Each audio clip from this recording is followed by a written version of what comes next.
नमस्कार, मी विकास मिरगणे. विकासनामा या डिजिटल प्लॅटफॉर्ममध्ये आपलं सर्वांचं स्वागत आहे. आज आपण चर्चा करतोय ठाकरे गटाची. नवी मुंबईमध्ये शिंदे गटाचा उद्या निर्धार मेळावा आयोजित करण्यात आला आहे. या मेळाव्यामध्ये अनेक नगरसेवक जे महाविकास आघाडीचे पक्ष प्रवेश करणार आहेत. मात्र आता ठाकरे गटाने सुद्धा जोरदार मोर्चेबांधणी करायला ठरवलेलं दिसून येत आहे.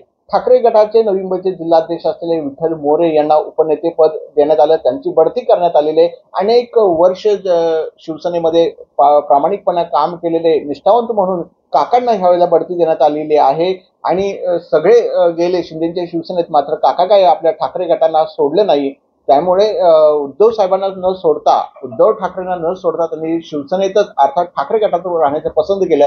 त्यांना आता बढती देण्याचं काम जे आहे ठाकरे गटाने सुरू केलेलं आहे. ते विठ्ठल मोरे उपनेते झालेले आहेत. बबन पाटील जे शिवसेनेचे सल्लागार होते, म्हणजे रायगड जिल्ह्याचे, त्यांना आता उपनेतेपद केलेले आहे. म्हणजे शिंदेच्या शिवसेनेत नवी मुंबईमध्ये चौगले नाटा हे उपनेते आहेत. आता विठ्ठल मोरे आणि बबन पाटील हे दोन जे आहेत ठाकरे गटाने उपनेते केलेले. एम के मडवी जे एरोली मतदारसंघातून निवडणूक लढवणारे, एरोली मतदारसंघाचे शिवसेनेचे नेते, आता ठाकरे गटाचे नेते एम के मडवी यांच्याकडून सुद्धा बेलापूर आणि एरोली दोन मतदारसंघाची संपर्क प्रमुख म्हणून नियुक्ती करण्यात आलेली आहे. त्यामुळे नियुक्ती ही संपर्क प्रमुख नवी मुंबई शहराकरता केले. दोन्ही मतदारसंघात संपर्क प्रमुख हा बाहेरच असतो. पण मात्र यावेळेला ठाकरे गटाने जे आहेत एरोली आणि बेलापूर मतदारसंघासाठी एम के मडवी यांची नियुक्ती करण्यात आलेली आहे. आपण पाहू शकता सामनामधून या नियुक्त्या जाहीर करण्यात आलेल्या आहेत. त्यामुळे एम के मडवी असतील, पुन्हा बबन पाटील यांच्या नियुक्त्या करण्यात आलेल्या आहे. आणि प्रकाश पाटील जे आहेत ते सुद्धा बेलापूर मतदारसंघाच्या